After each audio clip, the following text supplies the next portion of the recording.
Bueno, vamos a ver. Vamos a ver ahora el tema 6, que es percepción, en este caso, de la forma. Tanto el tema 6 como 7 y 8 van a tratar sobre todo, bueno, pues dentro de la psicología de la percepción, sobre todo psicología de la percepción de las formas, ¿vale? Entonces, bueno, pues hay diferentes tipos de organizaciones que ahora veremos, entonces, diferentes tipos de organización perceptiva y es como se van a clasificar los temas, que ahora os voy a decir. Bien. Lo primero que quiero que entendáis, y lo hemos visto bueno, pues en todas las clases, y acordaros también un poco de las teorías que vimos, bueno, que la percepción de la forma, acordaros de aquel tema, no me acuerdo exactamente cuál era, que en principio veíamos primero líneas, ¿os acordáis?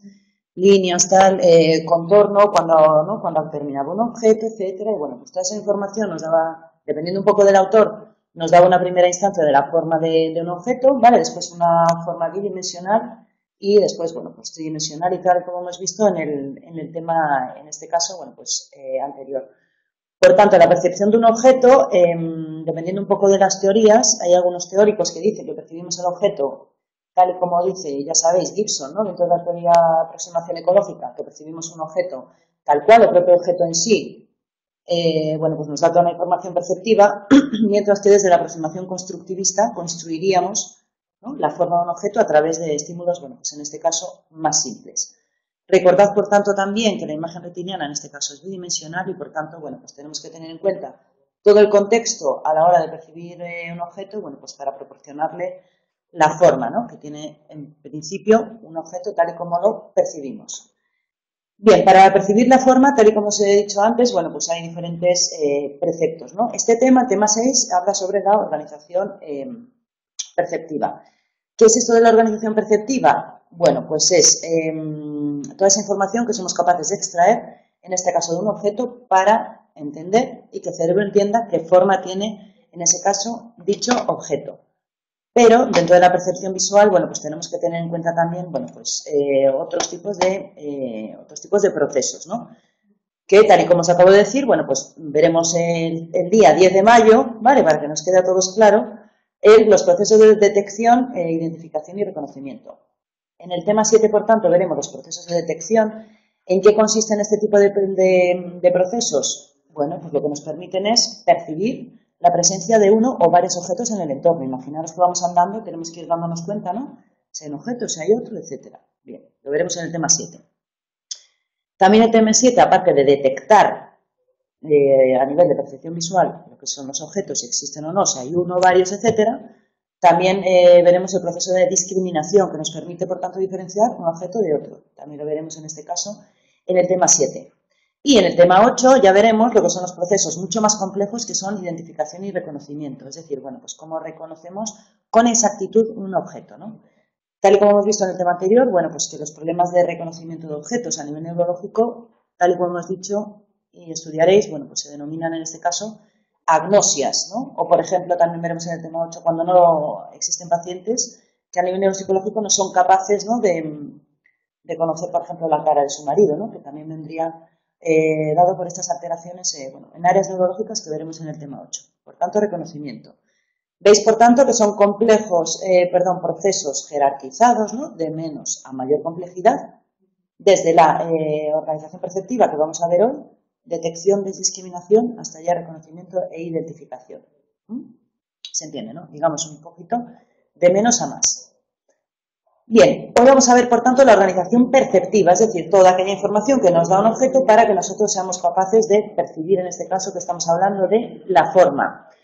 Veréis después que estudiaremos, bueno, pues la Gestalt, ¿no?, un poco el todo nada, etcétera, veremos un poco, bueno, pues cuáles son los principios en los que se basa la Gestalt dentro de la percepción de la forma. Después, cada uno de los autores, como siempre, describe diferentes teorías a la hora de determinar la percepción visual de las formas, ¿no? Es decir, qué características tiene que dar un objeto para que yo entienda qué forma tiene.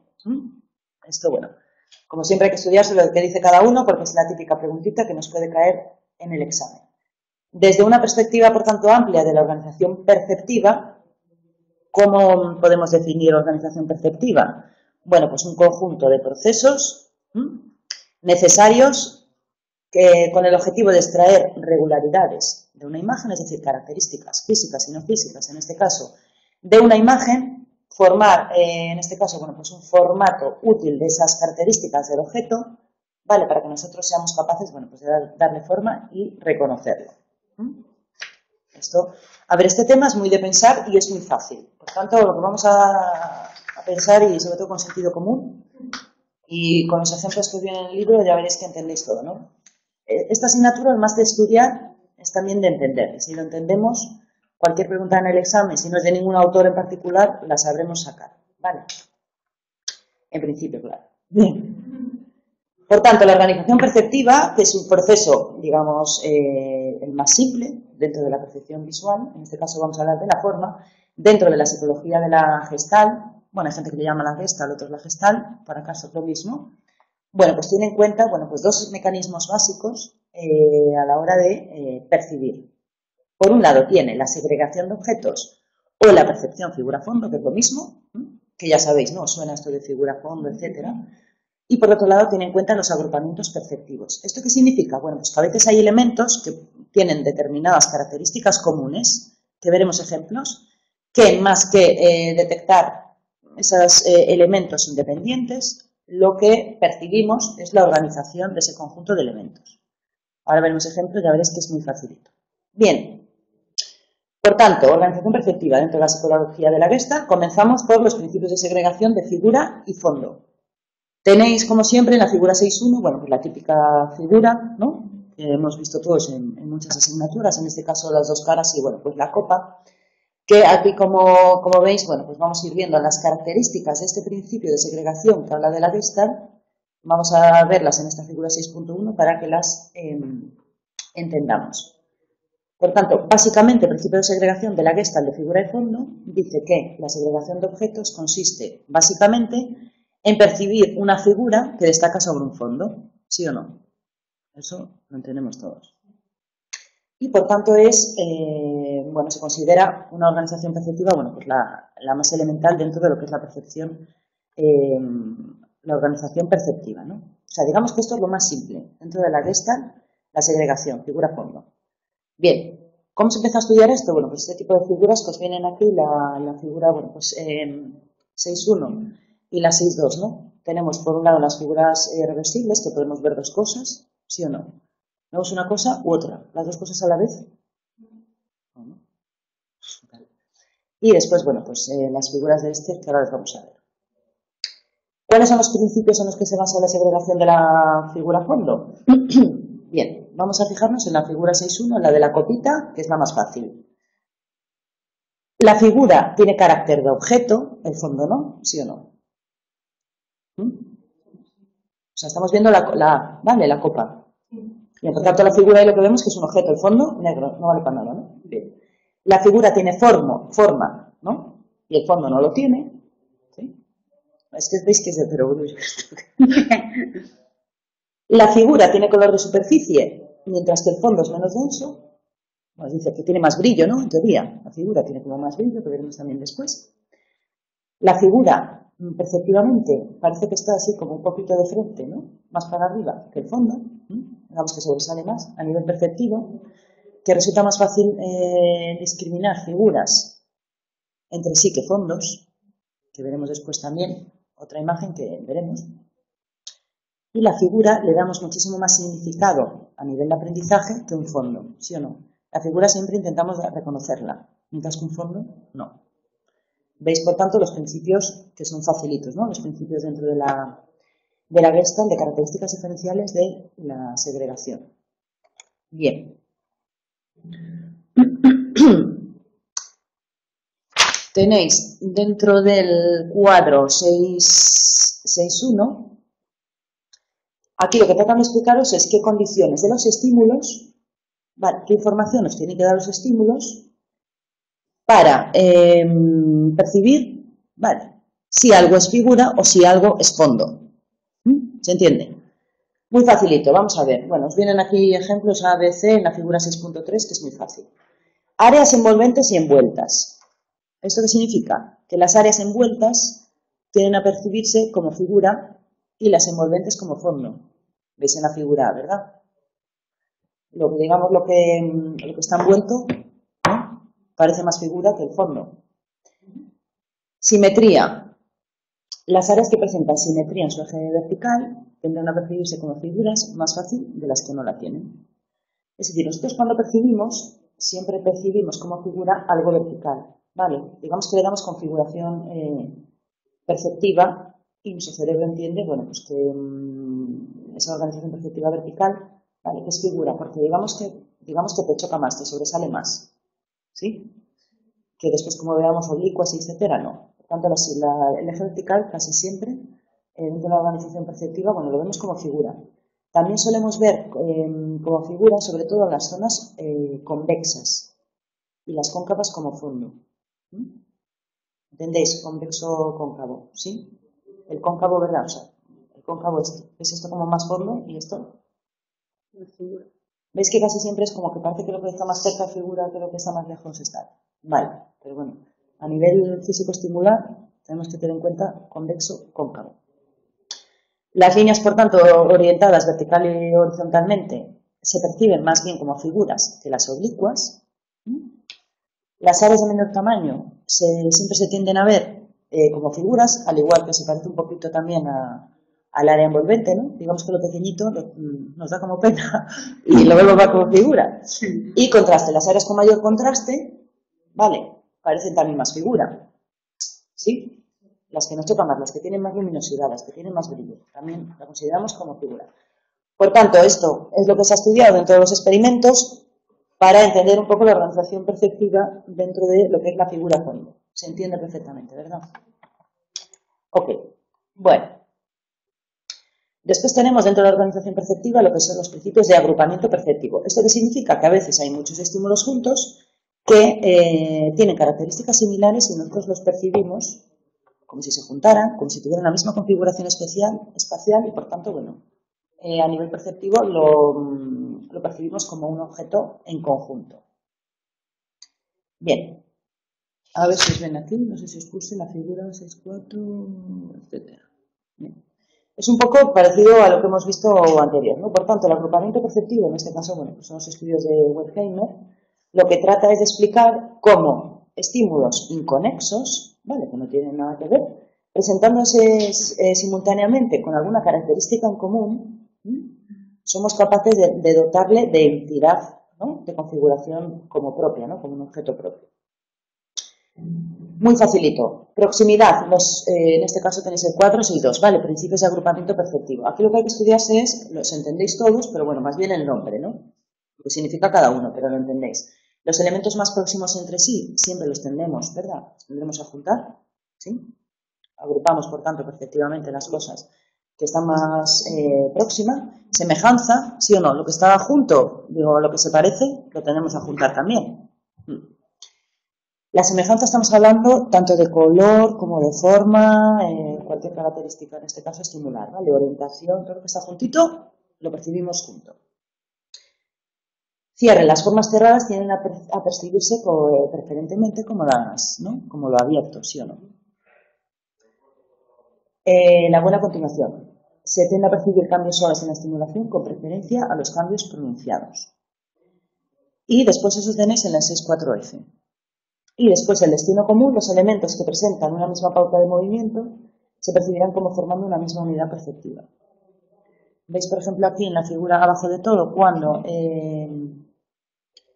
juntamos en un cierre, ¿no? Cuando metemos en una cajita, ¿no? Bueno, pues estos estímulos lo percibimos como si fuera un conjunto separado, ¿sí o no? Es un poco lo que os quiere decir. Las líneas, es que lo vamos a ver después. Cuando nos pone, por ejemplo, flechas para todos los lados, solemos juntar esas flechas que van al mismo lado, ¿sí o no? Ahora veremos. ¿En qué nos fijamos más si las flechas van para un lado, para arriba, para abajo, para la derecha, para la izquierda? Ahora lo veréis y con los ejemplos lo podéis ver. Por tanto, entendéis, ¿no?, estos principios de cómo solemos agrupar estímulos inconexos. ¿Vale? Correcto. Perfecto.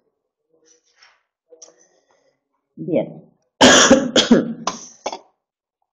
Bien, después otro autor, Palmer, habla de lo que es los principios del agrupamiento.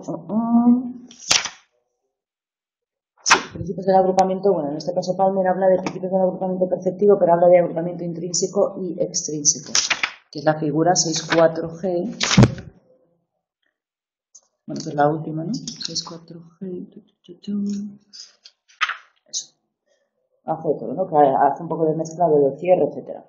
Lo que habla que para Palmer, ¿no? Este agrupamiento perceptivo no es como antes que estábamos hablando de la Gestalt. Palmer habla de agrupamiento intrínseco y extrínseco. El intrínseco sería similar a lo que acabamos de hablar en este caso de la Gestalt. Todos estos principios que acabamos de ver de agrupamiento. Mientras que el extrínseco para Palmer, que es la figura 6.4G, en este caso la de abajo, dice que el agrupamiento extrínseco es cuando los elementos estimulares se agrupan y forman unidades perceptivas distintas. ¿Esto qué significa? Bueno, pues que conforman como otra forma, como otro objeto, diferente al inicial, porque se juntan, ¿sí? Por ejemplo, lo que os decía abajo, ¿no? Cuando agrupamos, por ejemplo, estos dos cuadraditos, ¿no? En una caja, sí que estamos cumpliendo las propiedades de agrupamiento intrínseco, ¿sí o no?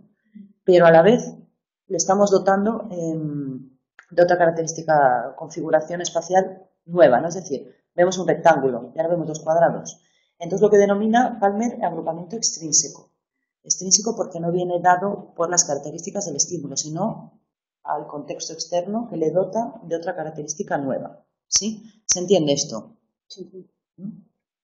Por tanto, intrínsecos, que son lo de la Gestalt, y extrínsecos son esta configuración, en este caso, nueva. Bien, por tanto, si hemos entendido esto, el agrupamiento intrínseco, en este caso, esa percepción visual de esa configuración y de esa percepción de la forma, lo forman, y tal y como hemos visto, bueno, pues son elementos estimulares que los percibimos de forma independiente, ¿sí o no? Todo lo que acabamos de ver, en este caso veis arriba, no, bueno, pues vemos estímulos independientes. Pero ya, cuando hablamos de, tal y como dice Palmer, de agrupamiento extrínseco, es decir, una nueva configuración, se percibe el objeto como mucho más cohesionado, ¿sí o no? ¿Entendéis? Por tanto, extrínseco, digamos que hacen piña, ¿no? Todos los estímulos forman una nueva configuración y nosotros lo vemos más cohesionado, que el intrínseco lo podemos ver junto, pero somos conscientes, percibimos que son cosas sueltas, que tienen características similares y que no lo vemos junto. Eso es Palmer, que realizaba el rizo, etc. Limitaciones de la teoría de la Gestalt, bueno, pues a nivel de experimental, a nivel de investigación, porque los estudios que hacían la Gestalt eran estudios fenomenológicos, es decir, bueno, ¿tú qué ves aquí? ¿No? Pero claro, pues hay que tener en cuenta muchísimas variables, ¿no? Bueno, la crítica fundamental era eso, ¿no? Bueno, pues que no había experimentación dentro de los estudios y veremos después, bueno, pues que otras críticas, en este caso, bueno, pues se realizaban, ¿no? Bueno, también os lo dejo aquí. Bueno, pues eso, escasa, en este caso, experimentación. Veremos después que se hicieron más experimentos. Bien, lo que os decía, ¿no? Bueno, pues a la que esta se le critica que es muy fenomenológico, que no cuantifica. Es decir, ¿cuántos, por ejemplo, unidades estimulares para que nosotros las veamos como una configuración nueva? ¿Cuántas tiene que haber? ¿Qué es más importante? ¿La forma, el color, la dirección, la orientación? Bueno, pues esto la Gestalt no lo estudió. A partir de estas críticas a la Gestalt, bueno, pues comienzan los estudios de todos estos factores, ¿no? De la segregación de figura-fondo, del agrupamiento y de la segregación perceptiva.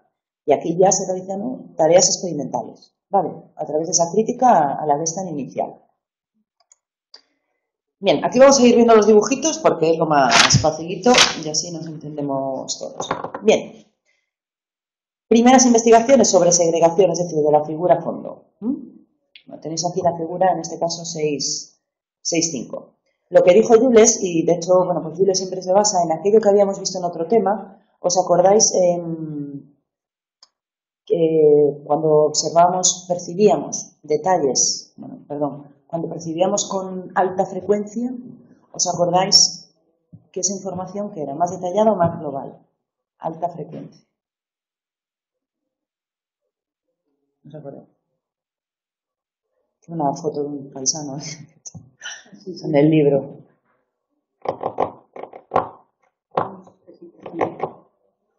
Las frecuencias altas, ¿qué era una frecuencia? Frecuencias altas de flu, flu, flu, flu. Frecuencias más largas es así. Por tanto, cuanto más frecuencia, más detalle.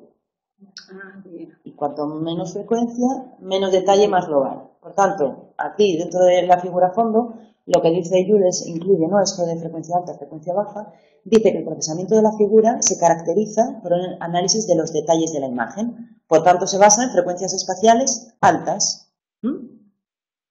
Vale, siempre acordados, frecuencia alta, detalle. Y por tanto, figura, ¿sí o no? El fondo, Jules le da un carácter de más global, ¿sí o no? Por tanto, son frecuencias bajas, ¿sí? Menos detalle, que en el fondo no nos fijamos más en los entresijos de la figura, mientras que en el fondo no. Por tanto, entendéis, ¿no?, lo que dice Jules. Por tanto, las frecuencias espaciales altas contienen información sobre los detalles de la imagen, ¿vale?, en este caso de la figura, mientras que el fondo son aspectos mucho más globales, más gruesos, con menos detalles, y sería en este caso el fondo. ¿Se entiende bien esto? Vale. Bien, más estudios que hicieron la figura 6.5, bueno, que es un poco lo mismo la figura fondo. Wang y Weinstein lo que dicen es que os he puesto los resultados que los vais a entender perfectamente. Aquí lo que hay que estudiarse, cómo se llaman estos señores y lo que descubrieron. Vale, pero entendiéndolo, os pueden hacer cualquier pregunta. Aquí os hablan de las líneas nítidas. En este caso tenéis la figura en la 6.5. Vale, abajo. Dicen que las líneas nítidas, como son nítidas, tienen mayor detalle y por tanto se basan en la alta frecuencia, se detectan mejor cuando es una figura que cuando un fondo. Y cuando las líneas son borrosas, por tanto, la percepción es más global, por tanto, es de frecuencia baja, es más bien el fondo. Es un poco lo que hemos visto antes, ¿sí o no? Es lo mismo, lo que pasa es que aquí habla de, bueno, en este caso de líneas nítidas. Por tanto, veis en esta figurita de abajo, en la 6.5 abajo, dotamos de característica de figura aquellas que tienen mayor detalle que el fondo con menor frecuencia más global. Por tanto, en una imagen cuando hay de alta frecuencia y más detalle, lo vamos a ver más figura que el fondo cuando es más global y menos detalle. ¿Sí? ¿Lo has entendido? No. No. La de abajo, ¿eh? Sí. Claro, sí. Los son más chiquititos, o sea, más detalle. ¿Y al tener más detalle lo ves mejor? Lo ves figura, no fondo. La figura, ¿o no? Lo ves figura. Es que yo veo mejor la copa. Ah. Bueno, si vas cambiando. Bueno, esto es lo que dice estos Wong y Weinstein. Sí, lo entiendo, vale. Más detalle, ves mejor. Claro, a ver, las investigaciones que hicieron con este tipo de estímulos, vale, daros cuenta que lo que os comentaba, estas imágenes las vemos chincha, pero el procesamiento automático primero es ver cómo figura la imagen que tiene si estamos viendo imágenes con alta frecuencia, baja frecuencia, vamos a ver en principio el procesamiento automático, las de mayor detalle más como figura. Otra cosa es que después tú ya veas la copa, etcétera. Pero automático, ¿no?, lo que se ha visto en estas investigaciones de Weng y Weinstein. Y por otro lado, Klimenko y Weinstein también estudiaron lo que eran los enrejados. ¿Os acordáis de los enrejados? Que es un poco... Espera. Bueno, que es lo mismo.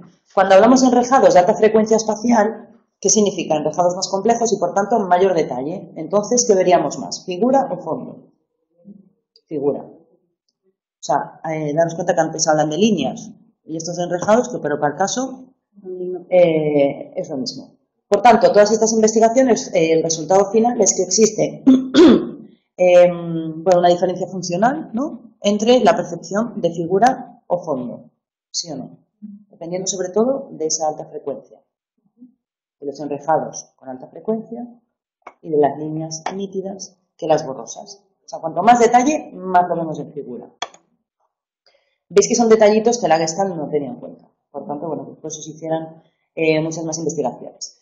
Bien, otro estudio para detectar lo que es la figura fondo, bueno, pues se tuvieron en cuenta también la asignación unilateral de bordes. ¿Esto qué significa? Lo veis en la figura 6.6. Aquí lo que trataron de discriminar es muy fácil. Nosotros, por ejemplo, para comparar en este caso la figura A, C, E, B o F e incluso la B, ¿vosotros en qué os fijaríais? ¿En la figura o en el fondo? Para ver si son diferentes o no. Si os dicen length es igual a la... Bueno, daros que hace falta un poco... Exactamente, yo en la figura que es La figura, ¿en qué? En este caso, estamos hablando de asignación unilateral de bordes. Bordes, en los bordes literalmente. En el borde, ¿no? En el borde. O sea, aquí lo que hacían era, bueno, pues la A, que es igual a la C o a la E. Iría por la C. Sí, la C. Exacto. ¿En qué te has fijado? En los bordecitos de aquí. Pues tal cual. ¿Veis? Asignación unilateral de bordes. Por tanto, los autores sugieren, en este caso Draper y Baylis, que la asignación de los bordes divide la figura y fondo y es espontánea, es decir, nos vamos a fijar siempre en el contorno de los bordes, de la figura, a la hora de comparar estímulos, más que en el fondo. ¿Por qué? Pues porque el fondo no nos da ninguna información, ¿sí o no? Por tanto, volvemos a lo mismo. Son estímulos, en este caso, bueno, pues de alta frecuencia, pues porque tienen características con mayor detalle que el fondo, ¿sí o no? Bien, pues ya veis, estos estudiaron los bordes, que los entendemos todos perfectamente. Bien, a ver esta si viene... Vale. Bien, después también se estudiaron en el caso que también lo vais a entender, que es muy fácil. Dentro de la figura de fondo también se estudió, dentro de la investigación, bueno, pues qué influencia tiene el reconocimiento de los procesos a la hora de percibir una figura de un fondo. Veis, por ejemplo, en la figura 6.7, que a la hora de percibir automáticamente la figura de un fondo, también tenemos que tener en cuenta el aprendizaje y la memoria. ¿Por qué? Porque somos de reconocer más rápido, ¿no?, un estímulo visual conocido. Es decir, ¿qué sería más fácil? Diferenciar una figura a fondo, arriba o abajo. Arriba, ¿por qué? Porque aquí tiene en cuenta el reconocimiento, en este caso árbol, casa. Abajo es la misma casa y el mismo árbol al revés, pero nos dificulta porque ahí ya no existe reconocimiento dentro de la memoria. Por tanto, lo que dijeron también estos, en este caso Peterson y sus amigos y sus colaboradores, es que también el reconocimiento, ¿no?, de los objetos influye directamente en la percepción de figura a fondo. Se entiende perfectamente, ¿verdad? Viendo un poco, en este caso, el ejemplo. Vale. Por tanto, las zonas del estímulo que se parecían a los objetos familiares se percibían con mayor frecuencia como figura. ¿Entendemos, por tanto, la conclusión? Por tanto, también, bueno, otro detallito también en esta investigación que lo he puesto aquí, lo que también se tiene en cuenta es que el procesamiento de los objetos familiares, por tanto, el reconocimiento, incluso es anterior a que nosotros percibamos la figura a fondo. Vale. Esto también que os quede claro, por si lo preguntan, y o sea, automáticamente aquí no reconocemos figura a fondo, aquí reconocemos un árbol y después figura de fondo, ¿entendéis? Vale.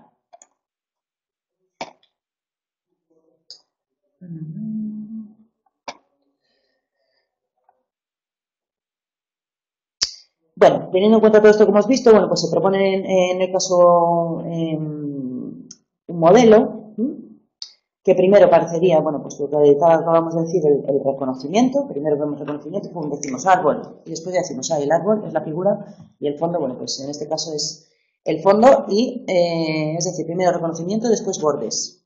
Vale, lo del borde que hemos visto antes, sí. Reconocimiento y borde. Será como un proceso, bueno, pues secuencial, que es un poco a partir de estas investigaciones lo que se cree, ¿no? Bueno, hay muchas más investigaciones, pero bueno, se cree que es un poco el proceso. Vale. Bien. Después se vio posteriormente, como esto no para de cambiar, es que el reconocimiento actúa en paralelo a este proceso es decir, a la figura a fondo. Vale. Por tanto, sus autores descubrieron que primero era reconocimiento, pero después se ha visto, bueno, pues que es más bien automático. Sí que es verdad que son milisegundos y milisegundos, pero bueno, digamos que el proceso de reconocimiento actúa, o sea, fijaros vosotros cuando percibís, ¿no? El árbol, primero es que es casi a la vez, son milisegundos, ¿no? Por tanto, serían como, a nivel neurológico, como procesamientos en paralelo, ¿no? De reconocimiento más figura a fondo, más segregación. Bien, después también se estudió sobre agrupamientos. Agrupamientos es lo que hemos visto antes, son estímulos que se juntan y nosotros, por características de forma, de dirección, etcétera, o de tamaño, hacemos una nueva configuración y lo percibimos como un objeto junto, aunque sea suma de unidades, que es un poco el todo nada de la Gestalt. Por tanto, las investigaciones que se llevaron a cabo dentro de los agregados perceptivos y configuracionales es, bueno, configuraciones es un poco lo que veis aquí, si lo veis, que lo tenéis por ahí también. Aquí trataron de ver, bueno, pues en este caso estudiaron agregados perceptivos y configuraciones. Los agregados perceptivos, vale, daros cuenta aquí en esas investigaciones que os ponen, ¿cómo se llama esto?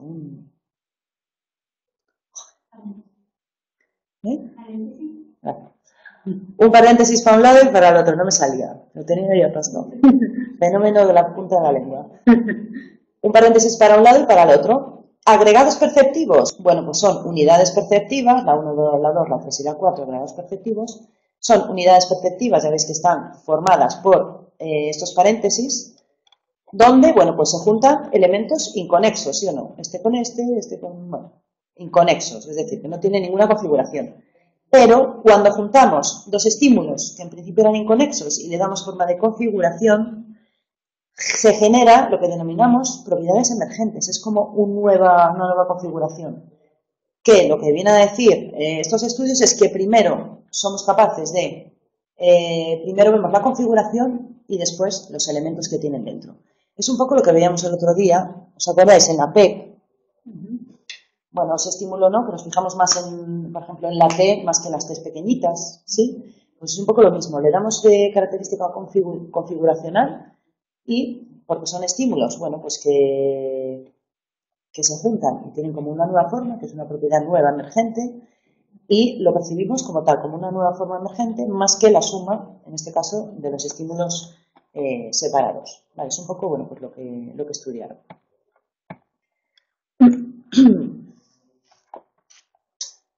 Por tanto, ¿cuáles son las propiedades de estas, los tipos de estas propiedades emergentes? Es decir, cuando juntamos dos estímulos, ¿vale? En este caso eran los paréntesis, que le dotamos de características configuracionales, ¿cuáles son las propiedades de estas, bueno, las propiedades emergentes?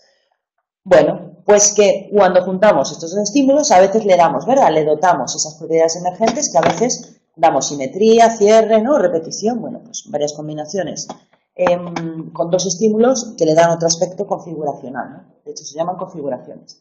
Le damos a veces, bueno, pues relaciones espaciales diferentes, dependiendo un poco del contexto. A veces le damos, bueno, pues composición 3D, profundidad, da igual.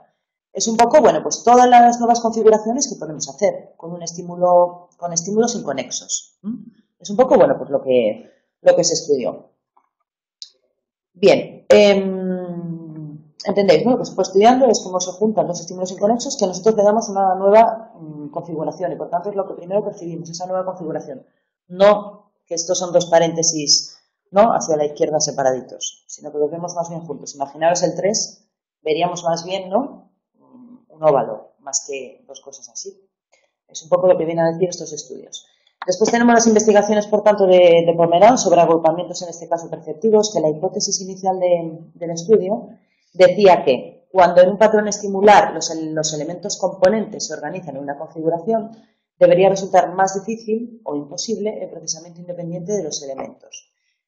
Bien, esta hipótesis, por tanto, sí que se cumple, tal y como veis después en el libro. Vale, no es imposible porque si fijamos la atención somos capaces, sí o no, de extraer esos estímulos inconexos, pero a nivel preatencional lo primero que nos viene a la cabeza que es esa configuración.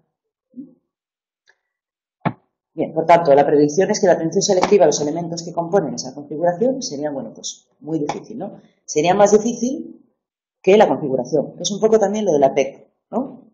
Atención selectiva. Tenemos que ya, preatencional, vemos la configuración. Y ya cuando tenemos que fijar la atención selectiva, bueno, pues tardamos un poquito más.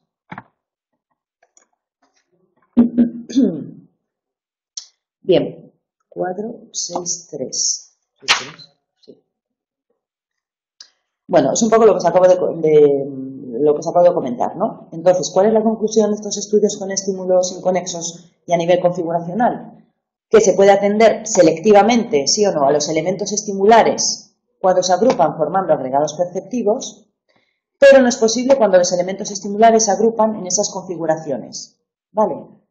¿Gracias a qué? A esas propiedades emergentes que le dotamos nosotros y que determinan que veamos el estímulo como un todo. Aquí estamos hablando siempre a nivel preatencional, ¿vale? Preatencional, no es cuando ya prestamos atención y sí que somos capaces de diferenciarlos. Por tanto, a nivel preatencional,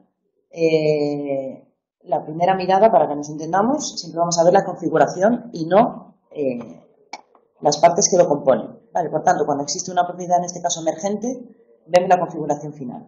¿Entendéis? Vale.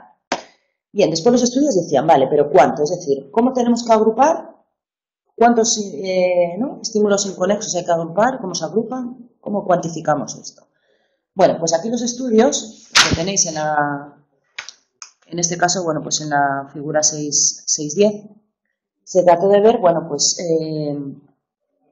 si tenían en cuenta, por ejemplo, bueno, pues si los estímulos, ¿no? Si los percibíamos de forma configuracional, si los ponemos juntos, si los ponemos separados, si cambia la dirección, etcétera.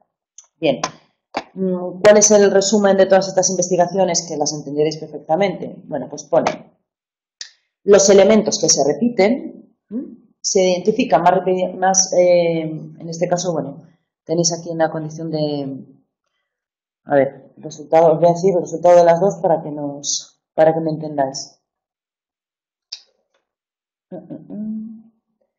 Bien, veis por ejemplo abajo en la condición intragrupo. Bien, dentro de las tres condiciones, ¿en cuál dotaríais de mayor sentido configuracional a dos estímulos similares?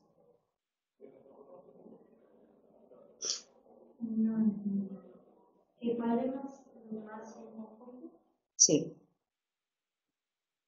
¿Qué dos elementos veis así, a voz de pronto, que podemos formar una configuración entre dos elementos en las tres condiciones experimentales? La intragrupo para mí, la tercera figurita, la de los dos círculos juntos. Yo, círculo para... Está rara esta. París te hizo daño. Esta me va a fastidiar la asignatura. París le hizo daño. Bien, los resultados, ¿qué dicen? Bueno, pues que en la condición intragrupo, los dos circulitos. Por tanto, similitud y proximidad. ¿Sí? ¿Entendéis esto, no? Sí. A ver, estos son los resultados de...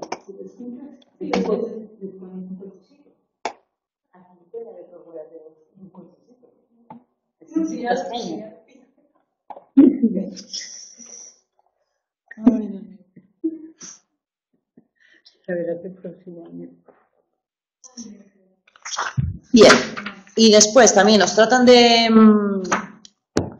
Bueno, después aparece Mark, que lo vimos, no sé si os acordáis aquí a la derecha, en el procedimiento de agrupamiento, bueno, un programa informático que trata de ver para percibir, bueno, pues un objeto, cómo lo podemos ir separando, ¿no? Separando en líneas, etcétera, contornos, bla, bla, bla.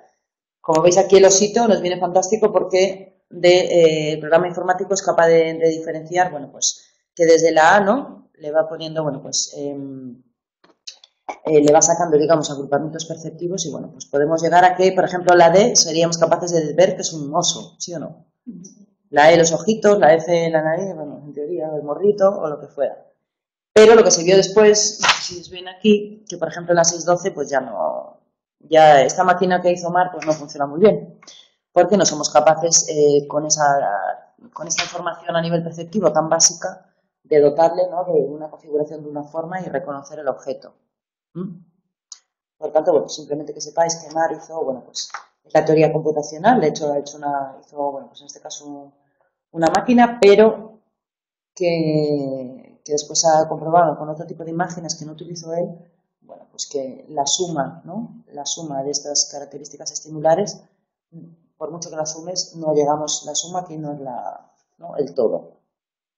Bien, simplemente en este caso tenéis dos ejemplos que se ve tal cual. Vale, por tanto, acordaos la teoría computacional de Mark, que ya la vimos también en el tema al principio de la clase. Bien. Después también se vio, que son las 8, muy bien, la segregación de la textura. Esto es muy importante. ¿Por qué? Bueno, pues tal y como acabamos de ver en clase, para dotar a diferentes estímulos inconexos de características emergentes y, por tanto, una nueva configuración, también se tiene en cuenta, en este caso, la segregación de la textura. Como veis, por ejemplo, en la figura 6.14, ¿no?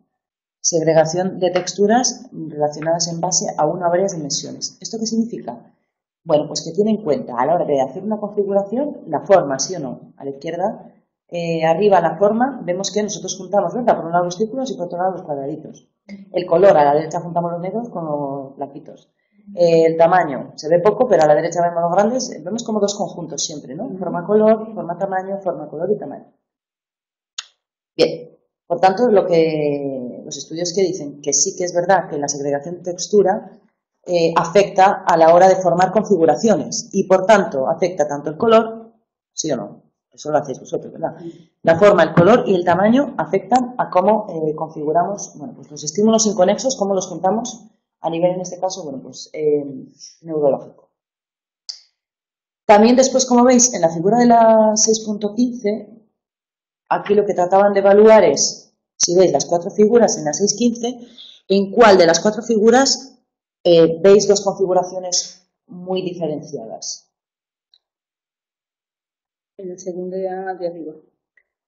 La segunda de arriba a la derecha. Donde están como las V's al revés y la T. O sea, la segunda arriba a la derecha y sí, la segunda abajo a la izquierda. Sí. ¿O no? Sí. ¿Cuál es? A ver, ¿tú cuál dices?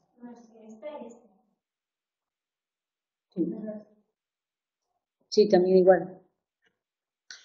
Vale, por tanto, acordad lo que dijimos antes de que las percepciones más simples eran las verticales y horizontales. Vale, por tanto, son más simples y son menos sensibles. ¿Cuáles son los resultados de estos estudios en este caso, de segregación de textura, que en este caso no hablan de forma, color y tamaño, sino de orientación? En este caso dicen que realizamos configuraciones diferentes cuando existe un cambio en la orientación, ¿sí o no? Es decir, por ejemplo, a la derecha es vertical, ¿no? Vertical para un lado y para otro. Pero bueno, ya cuando hacemos oblicuo cambio de orientación es cuando los resultados dicen que somos capaces de diferenciar mucho más los dos, bueno, como dos configuraciones. ¿Entendéis, no? Viendo aquí las fotitos. Bien, por tanto, ¿cuál es el resultado? Los resultados mostraron que el factor fundamental a la hora de estudiar la segregación, bueno, pues los resultados se basan en que la textura, ¿vale? La segregación de textura, era la diferencia sobre todo en orientación o inclinación, más que en la forma. Vale, por tanto aquí podríamos tener T's más grandes, T's más pequeñas, colores, pero el resultado de toda esa investigación lo que dice es que la inclinación, vale, la orientación es lo que le da un aspecto configuracional mucho más diferente. Bien, después hay otros estudios de Beth y colaboradores que hablan de, bueno, pues de que la segregación de regiones en base a la textura, bueno, pues se produce bastante rápido, ¿no? De hecho, si os fijáis vosotros, es también casi periatencional, pero que también tenemos que tener en cuenta, además de la orientación, el tamaño o la luminancia. Y que a nivel atencional sí que es verdad que se ha visto que es un poquito más lento cuando tenemos que diferenciar la forma. La forma. Vale, por tanto, lo que primero nos viene a los ojos, para que nos entendamos, lo más rapidito, y lo que mayor característica configuracional diferente nos dan estímulos no conectados para ver si son dos configuraciones es la inclinación o la orientación. Después, bueno, el tamaño y la luminancia, y la forma es lo que al final, bueno, pues menos importancia le damos y lo que tenemos que fijarnos mucho más. Por tanto, lo primero siempre es orientación. Orientación y luminancia. Joder, miraros el negro con el blanco, ¿verdad? Como nos... Unos cambios de luminancia extremos son casi igual de potentes que los cambios de orientación. Y la forma lo que menos. Bien, ¿cómo explican los teóricos esto que acabamos de ver? Bueno, pues tenemos a Jules. Aquí nuestro amigo Jules, que aparece otra vez. Bien, Jules lo que dijo, bueno, pues que la teoría de los textones. Que no te torres. La teoría de los textones. Bien, lo que trató de ver es, oye, pues qué características o propiedades o atributos de las texturas, bueno, pues nos permiten discriminar más una configuración u otra, que es un poco lo que acabamos de ver, ¿no? En este caso hablamos de orientación, etcétera, pero Jules habla de la teoría de los textones. Dice que existe una segregación rápida y sin esfuerzo, ¿vale? Automática, preatencional, de la textura, ¿vale? Y que estas características son los textones. ¿Qué características que son los textones? Bueno, pues para él que tenemos en cuenta los extremos de las líneas, que es verdad, ¿no? Que eso sí que los tenemos en cuenta, que es un poco los bordes que vimos antes, las intersecciones de las líneas y, bueno, pues estos son sus estudios, ¿eh? Y manchitas, que habla de manchitas, en este caso en función de la longitud, color y la orientación. Bien, entendemos, ¿no? De hecho es lo que hemos hecho nosotros, es decir, bueno, pues se le llama textones, pero dentro de su teoría, que es un poco lo que hemos visto, nosotros le damos, vemos, ¿no? Un poco la forma, el tamaño, la orientación. Él le denomina estas características textones y, por tanto, para diferenciar dos configuraciones diferentes, tenemos en cuenta los textones que veríamos para él, para Jules, los extremos de las líneas, ¿vale? Las intersecciones y la longitud, color y orientación. Por tanto, a la hora de diferenciar dos configuraciones, tendría en cuenta, dentro de la teoría de los textones de Jules, dos factores. Uno, la diferencia de textones, ¿sí o no? Y el número de densidad de los textones. Bueno, eso se entiende, ¿no? Tampoco tiene. Le llamo textones, pero ya está. Pero bueno, esto hay que estudiarlo y ver un poco estas tres características que habla, ¿vale? Bien, posteriormente, y ya vamos a finalizar con esto, Jules y Bergen, ¿vale? Después hicieron, bueno, pues más investigaciones y dijeron que existe un sistema preatencional, ¿sí? Que es un poco lo que hemos visto, de información que se procesaría, bueno, pues en paralelo, donde no prestaría, bueno, pues en este caso, lo que es la atención. Y después hay un sistema atencional, que ya es un procesamiento, bueno, pues más tardío y en serie, que es un poco lo que hemos visto a lo largo de toda la asignatura, ¿no? Siempre algo a nivel preatencional automático, posteriormente a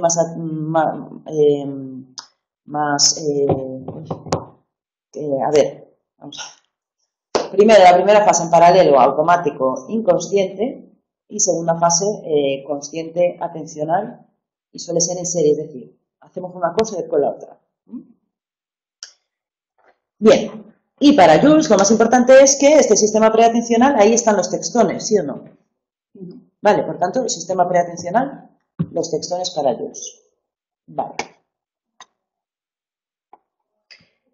Bien, a modo de resumen, las investigaciones de Jules y Bergen, lo que dice las investigaciones posteriores, que no todos los textones son iguales. Es decir, daros cuenta que antes vimos, ¿verdad?, que las investigaciones decían que la orientación era el factor fundamental, la inclinación.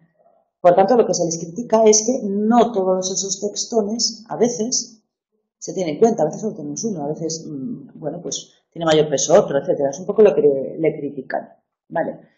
Por tanto, las críticas es que no todos los textones son igualmente eficaces a la hora de determinar límites entre dos configuraciones, basándonos en la segregación de textura, que es lo que estamos en este caso viendo. Por tanto, la crítica mayor es que la diferencia en color tiene muchísimo más peso, mayor preponderancia sobre las diferencias en formas en la hora de segregación de la textura. Veis aquí los resultados que dice que es, ¿no?, la luminancia, en este caso es el color. Por tanto, le encantan los textones a Jules, pero no siempre usamos todos, sino dependiendo un poco de la configuración, unos u otros. Por tanto, estas investigaciones de Jules y Bergen hablan de la luminancia del color y las anteriores hablan de inclinación y orientación de los objetos inconexos. ¿Ok?